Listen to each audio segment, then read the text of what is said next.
Welcome back to my channel. আজকে তোমাদের সাথে অয়েল ফ্রি একটি নাস্তা বানিয়ে দেখাবো।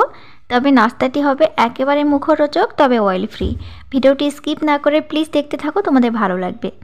প্রথমে এখানে স্লাইস পাউরুটি নিয়েছি 6টা মতো। পাউরুটিগুলো একটি বাটি দিয়ে গোল গোল করে কেটে নেব। এর চাইতে একটু ছোট করা যাবে জলে গ্লাস দিয়ে কেটে নিলে, তবে এর চাইতে ছোট করলে দেখতে অতটা ভালো লাগবে না। তো আমি বাটি দিয়ে গোল গোল করে সবকটা পাউরুটি কেটে নিচ্ছি। তোমাদের কাছে একটি রিকোয়েস্ট রইল, যে সকল বন্ধুরা আমার চ্যানেল এখনও নতুন আছো তারা প্লিজ চ্যানেলটি সাবস্ক্রাইব করে দিয়ে আমার সাথে থাকবে। অনেক সময় দেখা যায় পাউরুটিগুলো কাটার সময় এবড়ো ফেবড়ো হয়ে যাচ্ছে বা পাউরুটিগুলো শক্ত হয়ে যাচ্ছে। তোমরা একটা কাজ করবে, জলের ভাপ দিয়ে দেবে পাউরুটিতে, তাহলে পাউরুটিগুলো খুব সুন্দর শেপে কাটা হয়ে যাবে।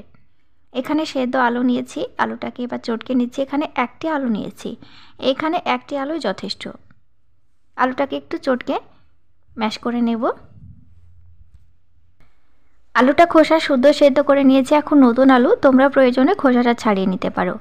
এবার দিচ্ছি টমেটো কুচি। টমেটোটা খুব ছোট করে কুচি করে নিয়েছি। আর দিচ্ছি পেঁয়াজ কুচি, আর দিচ্ছি একটি কাঁচা লঙ্কার অর্ধেকটা। ঝাল খুব বেশি দেব না।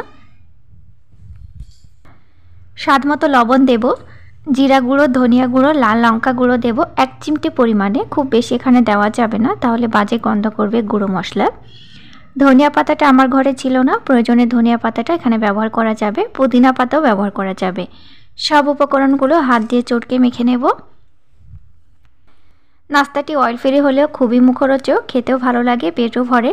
আর সকাল সন্ধ্যায় আমরা কিন্তু এটা বানিয়ে নিতে পারবো। বাচ্চা থেকে বড় সকলেই পছন্দ করবে। এবার এক একটি পাউরুটির ভেতরে আমি আলুর পুরটা দিয়ে দেব। আলুর পুর অবশ্যই বেশি করে দিতে হবে, একটু মোটা করে দিতে হবে, তাহলে খেতে ভালো লাগবে। আলুর পুরটা ঠিক এইভাবে দেওয়ার পর আরেকটি পাউরুটি দিয়ে চেপে দেব। এইভাবে প্রত্যেকটা পাউরুটির ওপরে আলুর পুরটা দিয়ে আরেকটি পাউরুটি দিয়ে চেপে দেব। ঠিক আমরা পুরি বা ডাল পুরি যেভাবে তৈরি করি ঠিক তেমনটাই। একটি ফ্রাই প্যান বসিয়ে দিয়েছি, এখানে যে কোনো ধরনের প্যানে ফ্রাই করা যাবে। আমি এখানে অলিভ অয়েলটা ব্যবহার করেছি, তোমরা যে কোনো ধরনের অয়েলটা ব্যবহার করতে পারো, তবে রিফাইন্ড অয়েলটা ব্যবহার করার চেষ্টা করবে। তবে এখানে অয়েল ফ্রিও বানানো যাবে। তোমরা অয়েল ফ্রি বানাতে চাইলে এখানে 1 ফোঁটা তেল দেওয়া যাবে না। তো আমি এখানে খুব সামান্য পরিমাণে তেলটা ব্যবহার করলাম। এবার পাউরুটির টুকরোগুলো এক এক করে দিয়ে দিচ্ছি। বেশিক্ষণ টাইম লাগবে না, 2 থেকে 3 মিনিটের মধ্যে এপিট ওপিট করে ভেজে তুলে নেব। একটু খাস্তা করে ভেজে নিতে হবে, তাহলে খেতে বেশি ভালো লাগবে।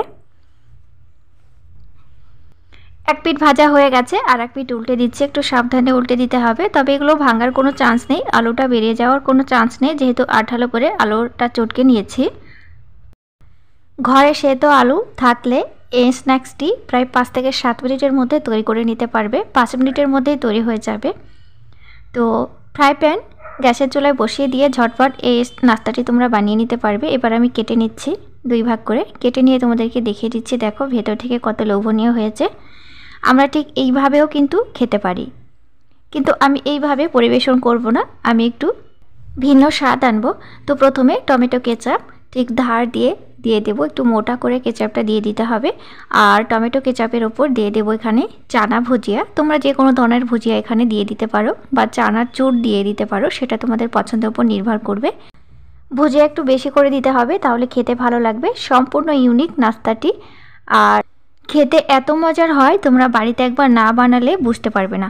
আর এত সহজে আর এত অল্প উপকরণে দারুণ একটি নাস্তা। তো প্লিজ বাড়িতে অবশ্যই একবার বানিয়ে নিও। আর ভালো লাগলে চ্যানেলটি সাবস্ক্রাইব করে দিয়ে আমার সাথে থেকো, ছোট্ট করে একটি লাইক করে দিও। তোমাদের সাথে দেখা হবে নেক্সট ভিডিওতে। ভালো থেকো, থ্যাংক ইউ।